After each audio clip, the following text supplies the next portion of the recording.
Watching Kyle's unboxing videos again? Yeah, he always finds the coolest... No way! A robot dog? Gotta ask where he got it. Or use your Samsung Galaxy S24 Ultra. Just draw a circle around the dog on your screen, and it shows you where to buy it right in the app. Whoa, I just learned a new trick. And that for once, I beat Kyle to the next big thing. Circle it, find it with the new Galaxy S24 Ultra and circle the search with Google. Get yours now at Samsung.com. Internet connection required. Results may vary based on visuals. Psychopaths, antisocial personality types, don't feel anxiety most of the time. There are certain things you don't want to do with a malignant narcissist, and criticize is one of them. You don't want to say, hey, you're wrong.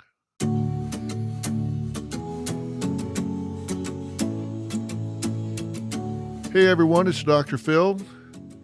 You're on Fill in the Blanks, and we're talking about toxic personalities, as you know. This is episode number 4. We are still talking about narcissism, and I'm spending a lot of time on this because it's so important, and I really want to thank everybody for all of your comments and questions. I read them at home. We're in my home tonight. If you're watching this or listening to it, either one, I'm doing this from home. So welcome to my home. I've said I want this to be a conversation rather than a presentation. That's why I'm having a chat with you about this.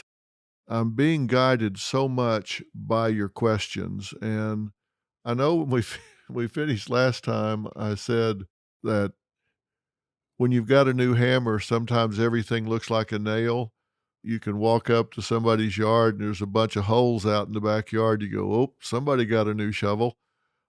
They just couldn't quite dig enough. Well, that's the way it is when you get new information about psychological states of mind, about mental, emotional adjustments. You start hearing about this and learning about this, and you start seeing it in yourself, as I said last time, and you start kind of seeing everybody else through that filter. And I want to really encourage you against being judgmental about everybody in your life because you're really focused on the narcissistic personality right now. Clearly, we all have some of these traits and characteristics, and sometimes we have them more than others. There's no doubt about it. I've said there are 4 different types that are generally thought of with narcissism: the classic, covert, malignant, and communal. And in the very first episode that we talked about this, I listed all the traits and characteristics that are generally associated with the classic narcissist.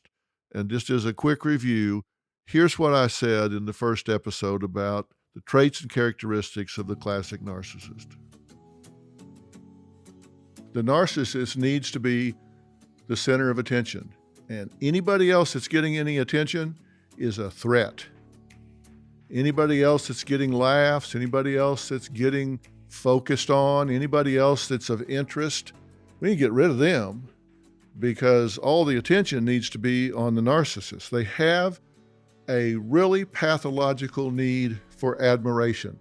They need people to tell them how smart they are, how interesting they are, how special they are, show them how entitled they are. And if that doesn't happen, they get very upset. They get very frustrated, and they can go on the attack. And when we say a lack of empathy, these folks just don't have the ability to stand in somebody else's shoes. Somebody might show up late to work, and you say, oh, you're never late. What happened?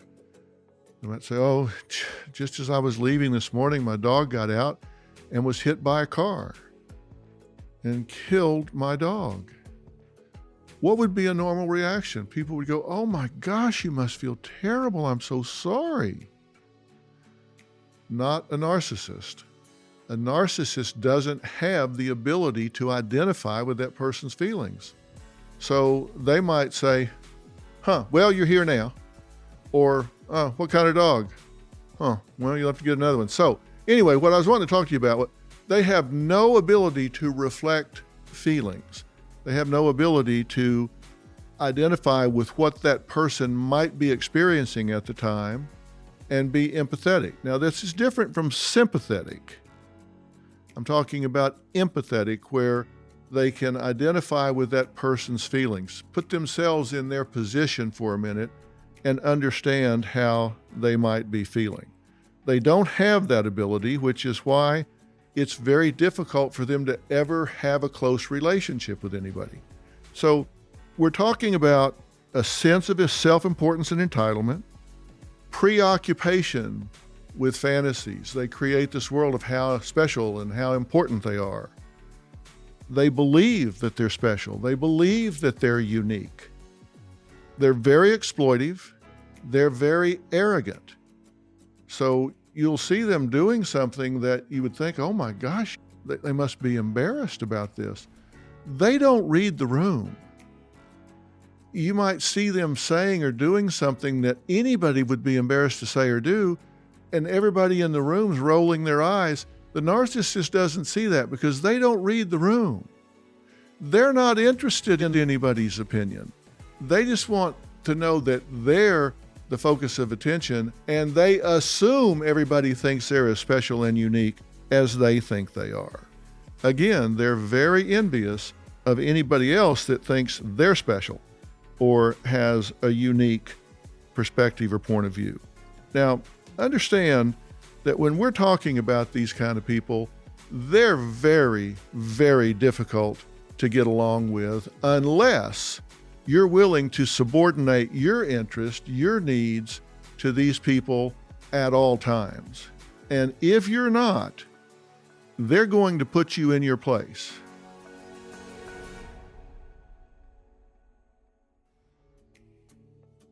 Okay, that was just a quick review for you. And you remember that what I said is their biggest weapon is to gaslight.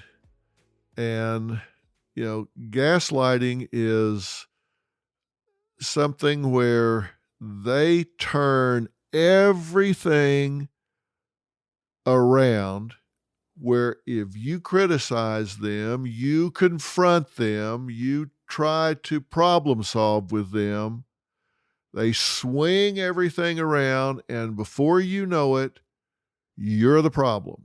And so I went through some explanations on gaslighting and some of the gaslighting phrases that are red flags for you that you're dealing with a narcissist. So again, I want to pull out a little quick section here. It's just like 2 minutes or so of what I said about gaslighting in episode 1, because it's really important that this be on top of your mind with what I'm getting ready to talk about. So here's what I said about gaslighting in episode 1. If you're dealing with a narcissist, get out your fire extinguisher because you're going to get gaslit. They are going to talk to you in such a way that anything that goes wrong is your fault. And anything that they do is your fault. You're going to hear phrases, I mentioned a few of them before. I didn't say that. I'm not mad. It's not that big a deal. Why are you being so sensitive? Why are you blowing this all out of proportion? What is wrong with you? What is wrong with you? I just want to be happy. I just want to get along. I'm just trying to have a life here. You're making a big deal out of everything. I'm not upset. I wasn't yelling. I'm just passionate. You're the one with the problem. You're the one that's upset. You're the one that's making a big deal here. What's wrong with you? And it all keeps coming back to what's wrong with you. And they're happy to answer that question. You're too sensitive. You're just too sensitive.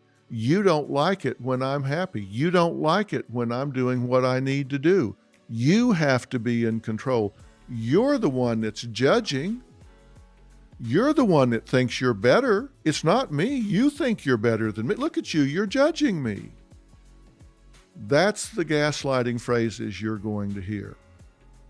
And if you don't have a boundary, you're going to take that bait and start questioning yourself whether or not, well, maybe it's me. I'm Katie Maloney, I'm 37, a divorcee, and I'm out here falling in love every day with myself. And I'm Dana Cathan, 33, former needy mess, and delusional Leo, but I've never been happier. Never been happier. You know that. Good. The foundation of this podcast is for people who want to live their life unapologetically. It's a safe space for anyone who's going through a transition in their life or just dealing with the regular bullshit. It's a religion. We're not saying that we're looking to start a coven, but that might be why we started this podcast. But we're not saying that. Join our cult. Community. The coven. Religion. Okay, let's just stick with community. Listen to the podcast. Listen to the podcast. Okay, now that you have been reminded of what I've defined as the classic narcissist, this need for constant approval, this self-aggrandizement, this fantasy of superiority, all of these things, and the fact that they're going to blame you for everything. And confronting them is a waste of time. Now, let's jump to episode 3 that we talked about last time when I said these are people that dwell in what I call the dark triad. It's that mix of personality traits that are Machiavellian, narcissistic, and psychopathic. Now, that doesn't sound like a very good person to spend a weekend with or drive across country with, and it's not. You're exactly right, because all of those traits and characteristics I just reviewed for you put a mean edge on that. It isn't just them over here fluffing themselves up and making themselves out to be great. Now they personalize everything. And remember, I said their number one credo in life is get them before they get you. That's how they think about it. The world's out to get them, and so they're going to go on the attack and get the world before the world gets them. So that means they're always in attack mode. What I want you to think about is if you have really identified, it's not just that you're super sensitized to this, but you have really identified someone as a malignant narcissist. You've seen them exploit people. You've seen them exploit you. You've seen them come to you and brag about how they manipulated and jerked somebody else around. So you know they're not ashamed of it. You know they take pride in it. You've seen them gaslight people, or you've seen them gaslight you. Okay? If that's the case, then you need to be aware that this person will use you, will abuse you, and you need to have your guard up, because this is somebody that you don't want to have in your life. And I said, if it's not just that you're super sensitized to this, but you really have identified someone like this, what do you do with them? How do you handle somebody like this? So, look, there's a lot of them out there. I said the estimates are that narcissists are maybe 10, 15% of the population. Unless you get into management or entertainment, go to Hollywood or wherever. And then it can be as much as 50%, because the world tends to reward aggressive, manipulative people. Not saying it should, because again, you're violating the fundamental principle, don't reward bad behavior, but bad behavior gets rewarded. Think about somebody in your life. Who do you know that is a loudmouth, manipulative, self-aggrandizing jerk and has been rewarded for it? Maybe they're the manager, maybe they're the boss, maybe they've got the person in their life you wish you had in yours, maybe they're the most popular or seem to be at the moment or whatever. Our world tends to reward that kind of thing. Now, I think we're actually cultivating narcissism. I mean, think about it. How many selfies do you think the average teenager, 20-something, takes? And just think about the term selfie. They're taking pictures of themselves. For somebody from my generation, you took pictures of other people. You took pictures of other things. This the whole idea of selfie, taking a picture. Isn't that kind of narcissistic? Isn't that kind of self-aggrandizing? And then you not only take the picture, but we now have platforms. We call them social platforms, but we should call them selfie platforms, because that's where people take pictures of themselves and they aggrandize it as much as possible and then put them out there for everybody else to vote on. And we've defined it so shallow that if a teen puts up a picture and it gets 500 likes, and then they put up another one and it gets only 17, they tumble into the depths of depression. So I wonder if we're not cultivating a narcissistic society. But there's that kind of narcissism, and then there's a malignant narcissism. And my whole point about malignant narcissism is this is a whole other level of menacing here. These are people that are out to get you. They weaponize narcissism. They are not your friend.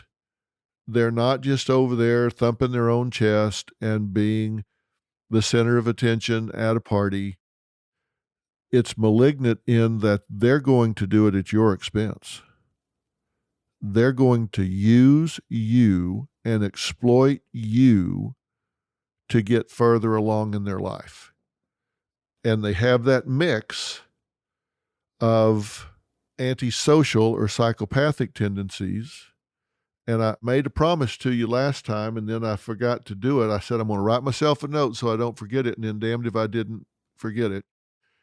There's one big characteristic that does differentiate the malignant narcissist from the psychopath, and that characteristic is anxiety.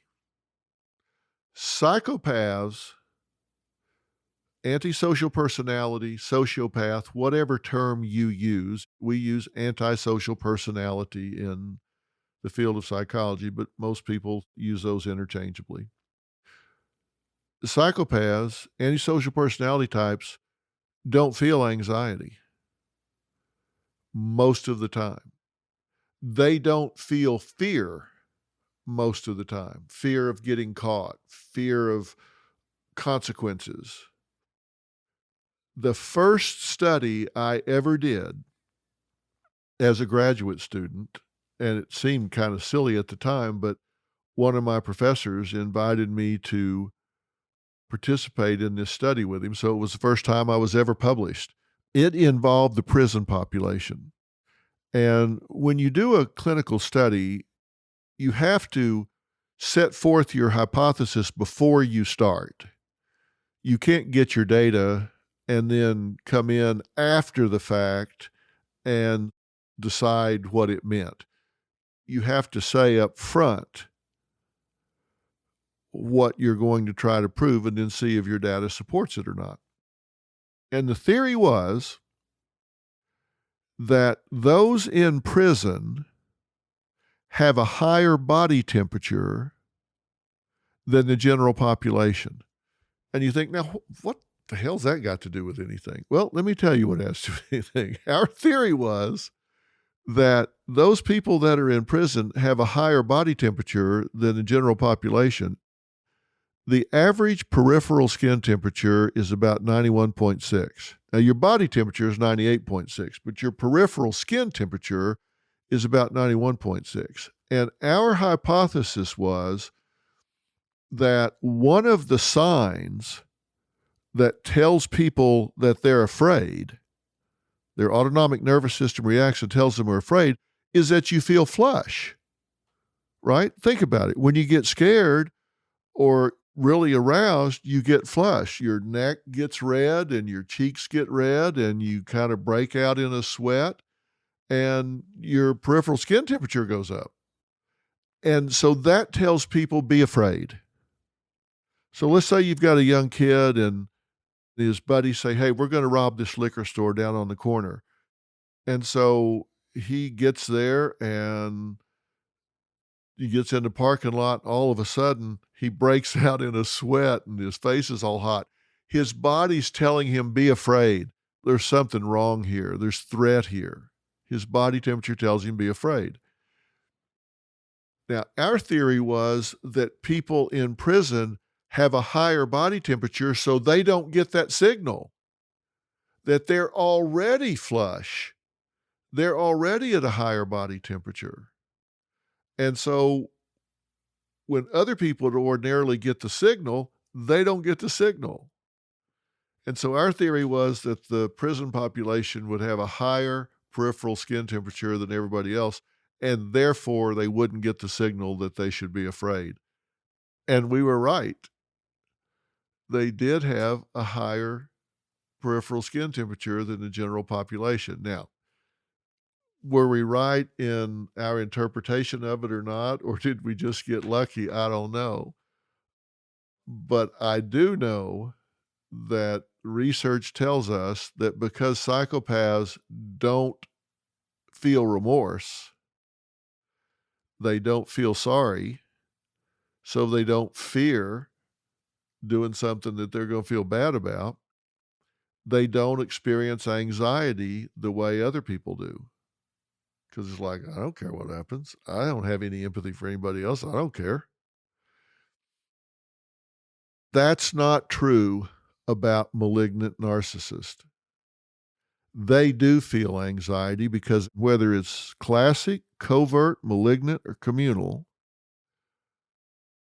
at the core of the narcissist is a feeling of insecurity. What you're seeing in the narcissist is a false sense of superiority. That's why you can't do anything to help them, because they're too fragile. They can't take criticism. They can't listen to you because they're too afraid. So they're going to fight tooth and nail to maintain this superior veneer to dominate. That's why they simply can't be confronted. That's why you can't win an argument with them. They are relentless. They will argue till the end of the earth before they give a point. They won't give. They can't, because if they crack the veneer, their fear is they're going to come completely unraveled. And where does this come from? Look, there's a lot of theories about this in the literature. There does seem to be a genetic component that's possibly involved. There does seem to be a high incidence of a chaotic childhood.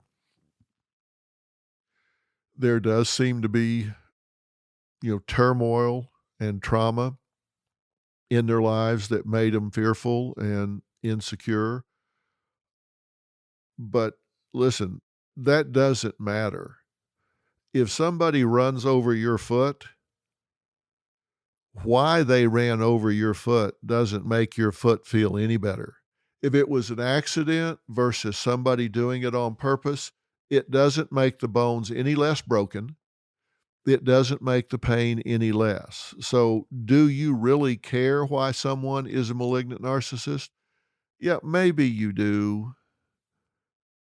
but it doesn't have a functional difference in your life, you need to get away from these people as fast as you can safely do so. Now, I say as fast as you can safely do so because I said these people are overrepresented in the domestic violence population, and the most dangerous time in a violent relationship is when you leave a violent relationship. Why? Because they're losing control. And when they lose control, they do feel anxiety and they panic and they try to up the level of control. So when you leave, they start doing everything they can to get you back under control, and they go too far. So the vast majority of serious injuries and murders happen when the abused partner leaves the abuser. It's in those few weeks of when you leave the abuser. So domestic violence is a dangerous relationship to leave. You have to have a safe exit plan, and you can find that. Go to the domestic violence hotline, go to whengeorgiasmile.org, my wife's website. There's steps for a safe exit plan there.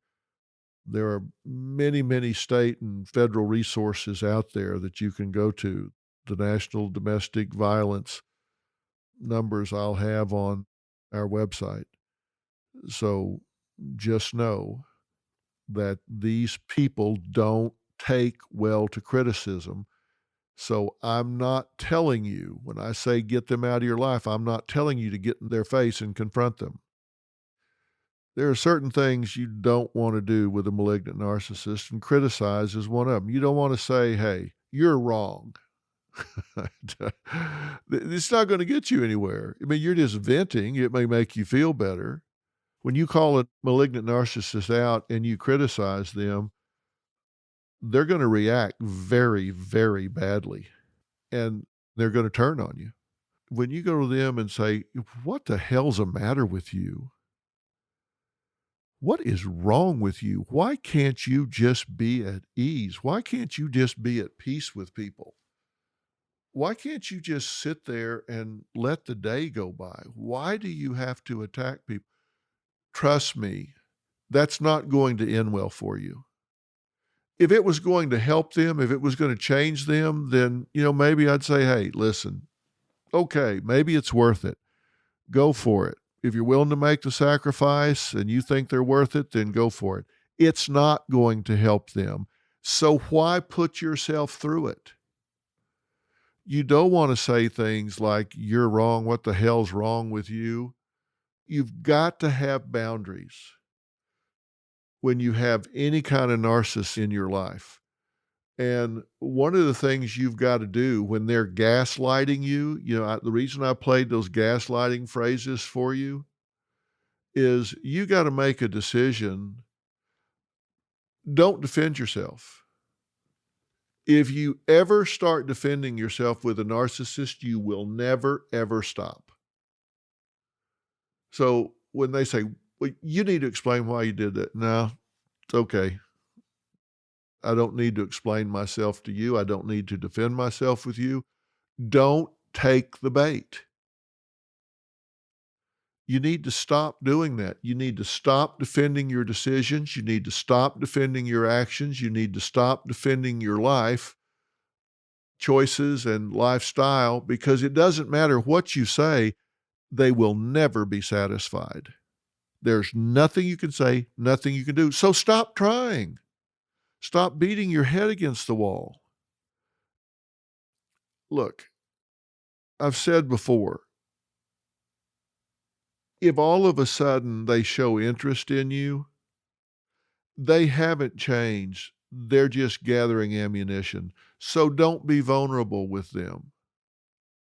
You simply don't want to be vulnerable with a malignant narcissist. All they're doing is disarming you long enough to infiltrate your life. They will take you into their confidence. They will share something with you to get you to share something with them. What they shared with you was false. What you share with them is true, and they now have ammunition and you don't. Let's say you work with a malignant narcissist. They will share a criticism of the boss, thinking, hey, we're conspiratorial confidants here. They'll pull you over to the side and say, you know what? I think the boss may be drinking during the day. I don't know, but he seemed a little loopy, or she seemed a little out of it this morning. I don't know. What do you think? And, you might think it's just idle conversation. So you say, well, I don't think it was her best day, but I don't know. I mean, maybe she drinks. I don't know. That's all you got to say. The malignant narcissist will wait till you leave, go into the manager's office and say, I was having a conversation with Carol today, and I was very uncomfortable, and I just need to tell you because I don't want to be any part of it. But she said, it's not her best day. Maybe she's drinking. Now, did you actually say that? Yes. But taken out of context, it now appears that you initiated a gossip session about the boss and spoke those words. And you did. But it was really trying to defuse the bait that was being thrown at you. You can't do that.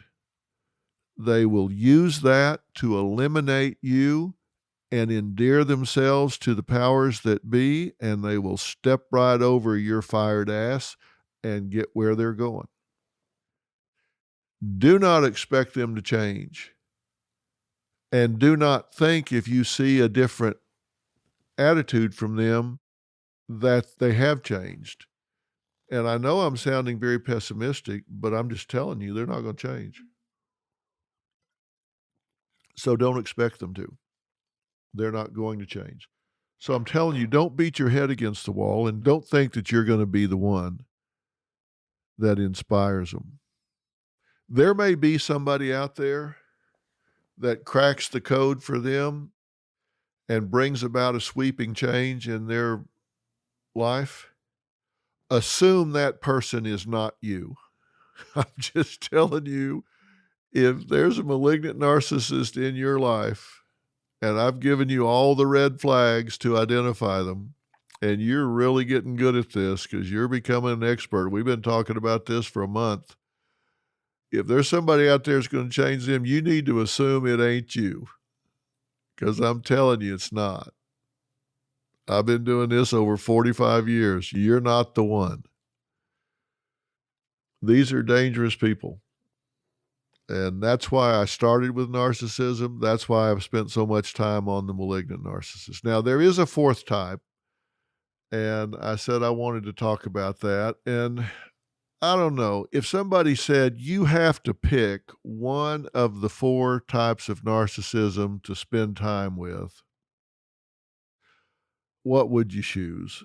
I would probably choose the communal narcissist, because as irritating as they can be, they're probably, in my opinion, the least dangerous of the four.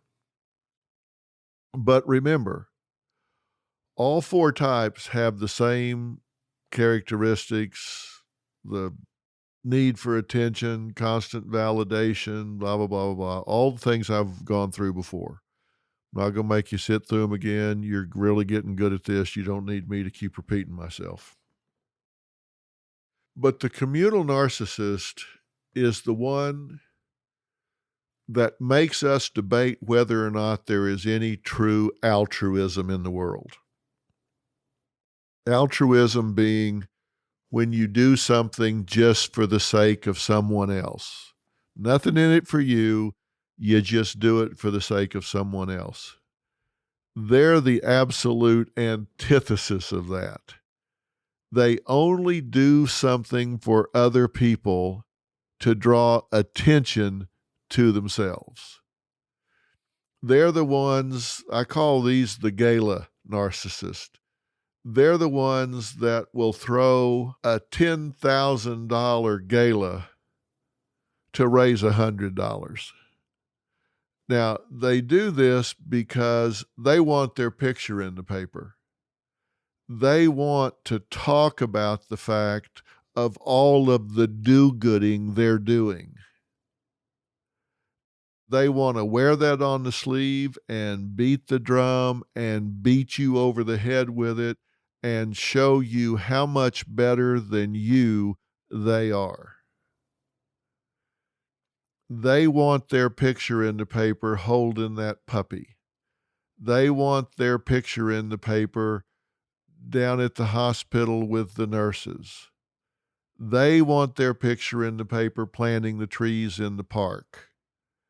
They want to have credit for every charitable thing you can possibly imagine. They're the communal narcissists. They want to be known. They don't want to give a penny without their picture being taken. They don't want to give a minute of their time, a bit of their energy without acknowledgement. Now, you may think, well, look, that's okay as long as they're doing it. Well, yeah, that's okay. But the point is, they put their own need for acknowledgement and validation ahead of the cause that they're supposedly supporting. So they will pull the focus onto themselves instead of the children every single time. Whereas if they spent this camera time on the children, they might have raised 10 times as much money instead of on them. They might spend $1,000 on an outfit that if they had just given that to the charity, I mean, one of the charities we work with is Feeding America. They get 8 meals out of every dollar. They could have got 8,000 meals out of what he or she may have spent going down there to get ready for a picture session. But it's all about them. It has to be about them.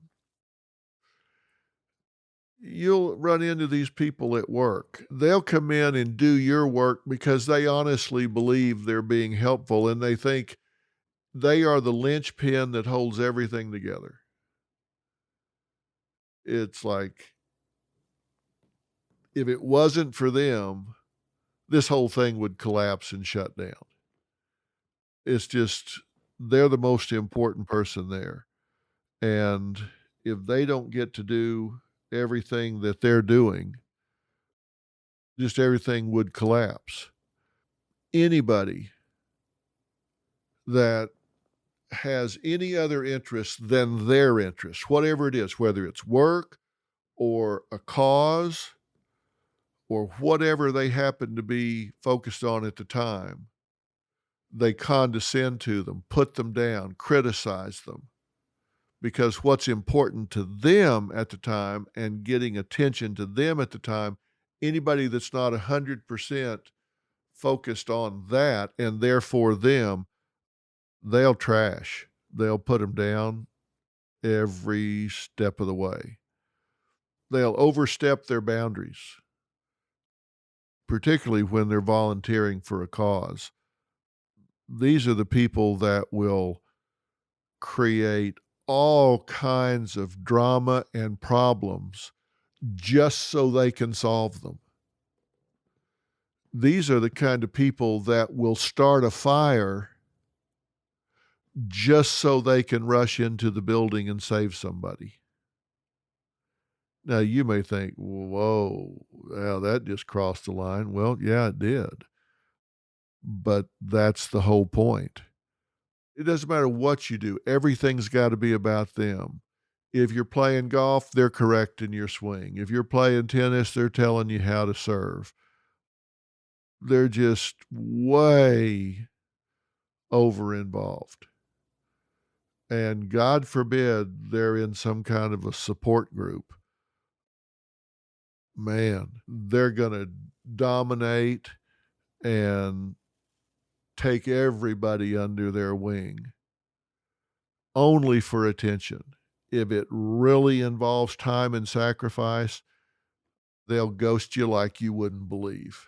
You let the cameras go away, you let attention go away, you let work need to be done that nobody even knows they're doing. No, ain't going to happen, because it's all about them.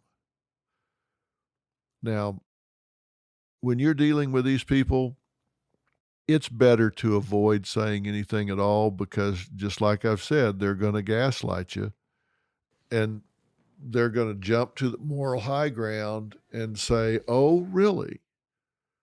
So I care too much. Is that what you're saying? So your objection is that I'm trying too hard, that I'm helping too much, that I want to draw too much attention to the cause. That's what you're saying? You'd rather me be like you and just stand over to the side and let everything just fall apart. Let me tell you, you're just wasting your time.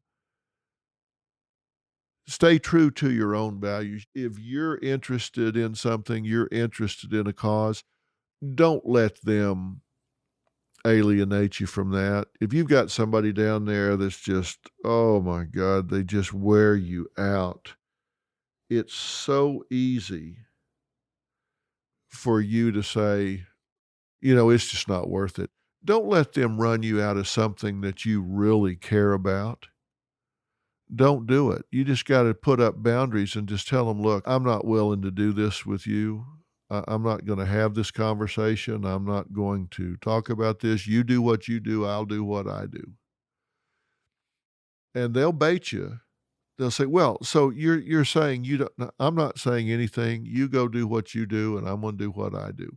Don't let them run you out. If you are passionate about rescuing animals and you volunteer at the shelter, and there's a communal narcissist down there that's trying to dominate and control and change and dictate and all of that, let me tell you, those animals need your help. Don't let that person alienate you and run you out.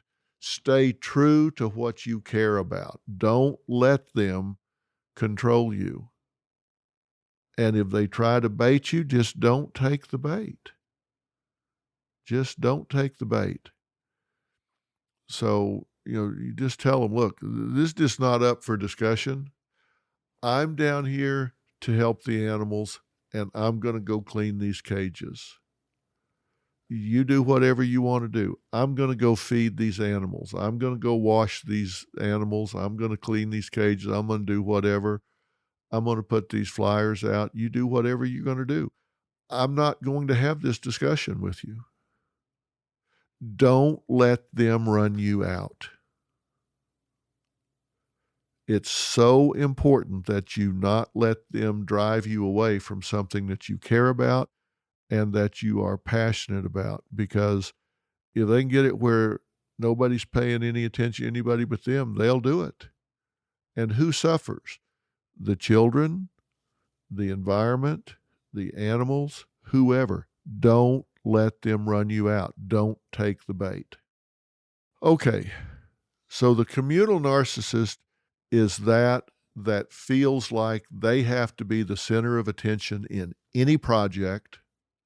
They're condescending to anybody that doesn't play the game the way they want it played. And they will try and dominate and domineer and drive you away. Don't let it happen. Don't try to change them, because like I've said, narcissists just simply aren't going to get better. I've told you the things not to say to a narcissist because they're going to gaslight you. And you say, well, I'm smart enough to out-gaslight them. Well, take that same energy and spend it on yourself or spend it on something worthwhile, because it's not going to benefit the narcissist. You're not going to change them. Well, guys, we spent this time talking about narcissism. The classic narcissist, the covert narcissist, the malignant narcissist, the darkest one of all. And I could talk forever about narcissism and how it plays out in conversations and negotiations and relationships and parenting, every possible way you could imagine. And if you want to hear more about specific things about this, then please let me know. But what I'm going to do next is move on to the borderline personality. The borderline personality. If you want to look at it ahead of time, you can. It's really, really interesting. And I promise you, you have someone in your life that has the traits and characteristics of the borderline personality. Now, they may not check every box for borderline personality disorder, but I'll guarantee you, you know people in your life that are that way. These people can get better some. I'm not saying it's a great prognosis, but they can get better some. But if you recognize them, if you know who they are, and you know why they're so volatile and why they have such a disruptive role in your life, it really helps you to handle it. So that's where we're moving next, is the borderline personality. Send me your questions, send me your comments.